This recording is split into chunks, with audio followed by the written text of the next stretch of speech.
Fala pessoal, tudo bem? Vinícius do Footstats aqui. Esse vídeo é o vídeo pós-rodada, tá? Pós-jogos, na verdade, né? Do dia 3, tá bom? Então, esses vídeos aqui a gente faz uma análise de como foram os jogos, o que que teve dentro do padrão e o que que fugiu do padrão, tá? O que que a gente vai fazer aqui, só abrindo um papo com vocês, eu vou mostrar para vocês como é que a gente, não vou mostrar, obviamente, né? Mas é uma ideia de como eu ensino a inteligência artificial, né? A gente tem três, né? Uma que cuida dos filtros, então eu estou ensinando a que cuida dos filtros como é que funciona os campeonatos, como é que funciona o mercado, como é que funcionam os campeonatos, como é que funcionam as equipes, para que ela analise os resultados e atualize o filtro para a gente.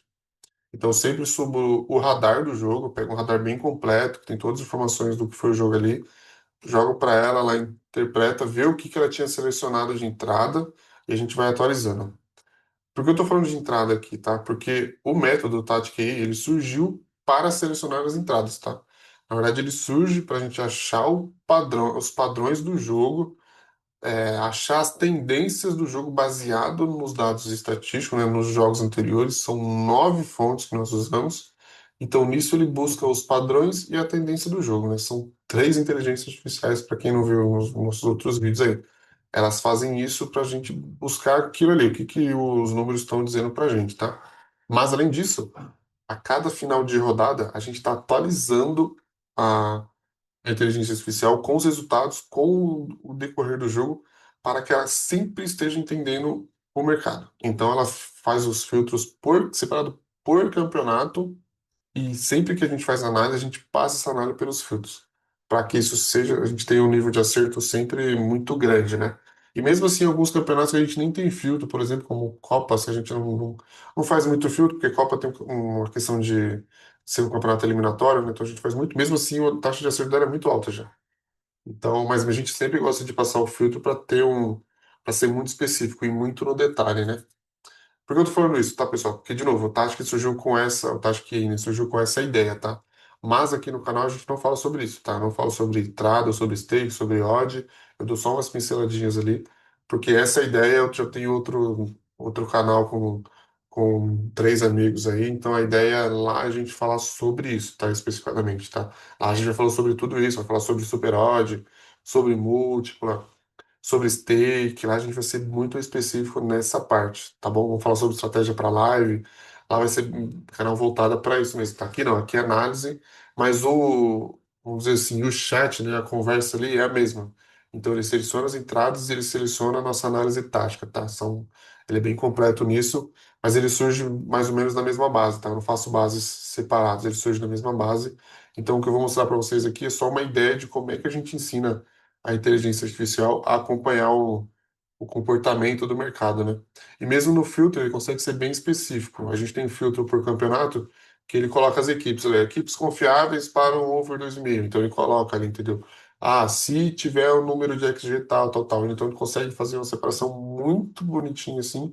Quem sabe um dia eu mostro para vocês aí os nossos filtros. Hoje eu gravo um vídeo mostrando para vocês como é que eu chego nas análises, vocês vão ver que é bem, é bem complexa aí.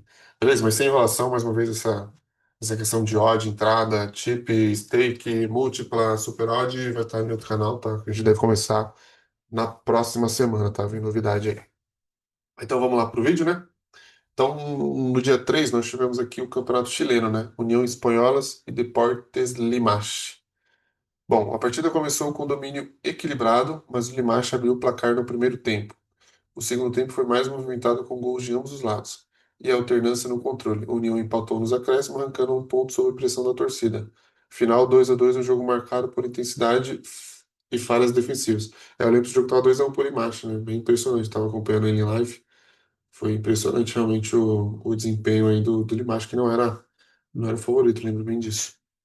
Bom, padrão confirmado. O que que se confirmou no nosso padrão, né? Ou seja, na nossa análise, o que que se confirmou?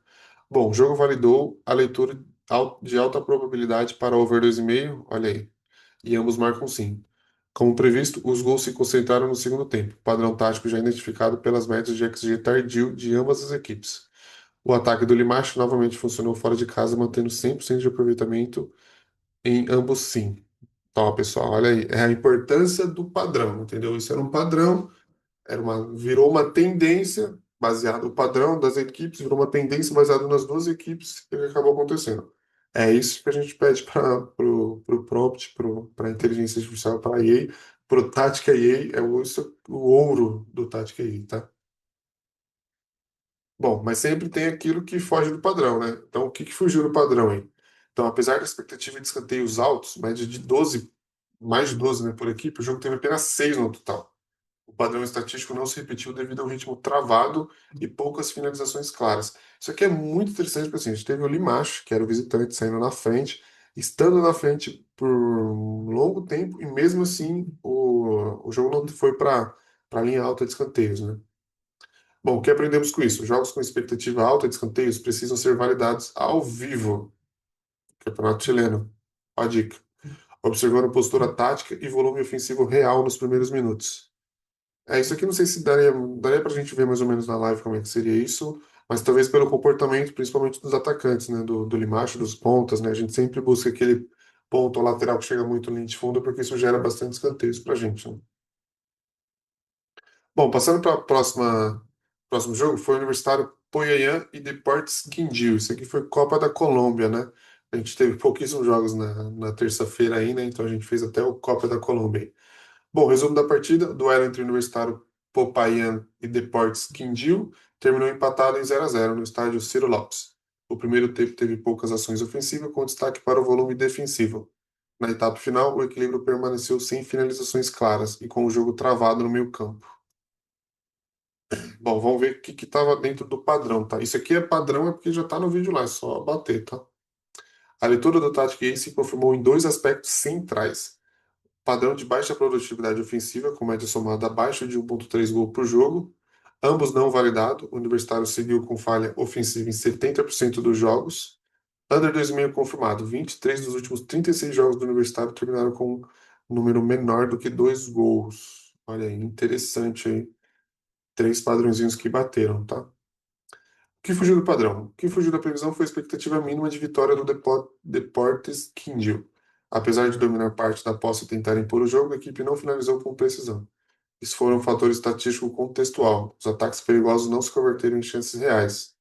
O que aprendemos com isso? A dominância estatística isolada não garante eficácia ofensiva. É preciso analisar qualidade dos ataques e zona de finalização. Isso aqui é muito importante, pessoal, porque mesmo que a gente tenha algum favorito em números, você precisa ver se ele tem capacidade técnica para fazer valer esse favoritismo, né? E aqui claramente o time do Deportes Quindío não conseguiu. Bom, partindo do próximo jogo, também da Copa da Colômbia, nós tivemos Bogotá IFC e Leones FC. Resumo da partida. O jogo terminou empatado sem gols. Bogotá 0, Leones 0. A partida teve pouca criatividade e muitos ataques desperdiçados. Bogotá teve leve superioridade nos números, escanteios e ataques perigosos, mas nenhuma das equipes conseguiu balançar as redes. Bom, vamos ver o que bateu no padrão? A expectativa de um jogo de baixa intensidade ofensiva foi confirmada. O padrão de under 3,5 da competição e das equipes se manteve. Mesmo com domínio posicional, o Bogotá novamente não conseguiu limpar a rede, validando o padrão de defesa vulnerável. Entendi isso aqui, beleza. Bom, o que que fugiu do padrão? O Leones não transformou o domínio psicológico e histórico em finalizações perigosas ou gols. A expectativa de ao menos um gol baseado no XG e fragilidade defensiva do Bogotá não se confirmou. O que aprendemos com isso é que XG pode indicar criação, mas não garante conversão. O contexto emocional e a ausência de motivação real impactaram a performance. Aqui era mais ou menos a mesma ideia do último jogo, mas tem uma questão importante que ele colocou aqui, a questão de motivação. A nossa primeira ideia do Tático Gay, a gente não tinha o contexto da partida, que agora a gente tem. Que é justamente, falei que a primeira IA lá organiza os dados e busca o contexto da partida, que é justamente isso. Qual a motivação, qual a importância desse jogo para as equipes? Então a gente vê que se você joga numa Copa assim, que o jogo não é muito importante para uma equipe, isso interfere diretamente na nossa análise e nos apostadores aí na entrada. Bom, e o último jogo aqui, Barranquilla FC e Orso Março SC. Também pela Copa da Colômbia. Resumo da partida: Barranquilla venceu o Urso Março por 2-0 com gols no segundo tempo. O jogo foi truncado na etapa inicial e se abriu após os 70 minutos. O time da casa aproveitou bem os espaços deixados pelo adversário na reta final. marcando aos 74 e nos acréscimos, aos 93 já. Então, aos 48 do segundo tempo. Bom, o que que bateu do padrão, tá?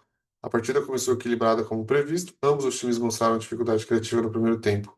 O padrão defensivo com tempo de ataque baixo, 11 minutos contra 8 minutos. Nossa, foi exatamente a análise tática desse papo. Nossa, muito baixo. Bom, e o que fugiu do padrão? A solidez defensiva do Urso Março, que apresentava 75% de clean sheets fora de casa, foi quebrada, com 2 gols sofridos. O cenário fugiu do padrão esperado, especialmente com o segundo gol nos acréscimos. É interessante, né? Porque para quem talvez entrou no under 1,5, né? O que aprendemos com isso? Pressão por pontuação em fase de grupos pode desorganizar defesas normalmente sólidas nos minutos finais. Aqui, de novo, o fator emocional, né? Às vezes você tá um time ali que tá perdendo de 1-0, vai com tudo pro buscar um pontinho, acho que tem que ir mesmo, né? Mas acaba cedendo espaço e toma um gol no contra-ataque, bem nos acréscimos, que muda quase nada para ele, né? Tomar um gol, um 2-0, 1-0, né? Muda praticamente nada.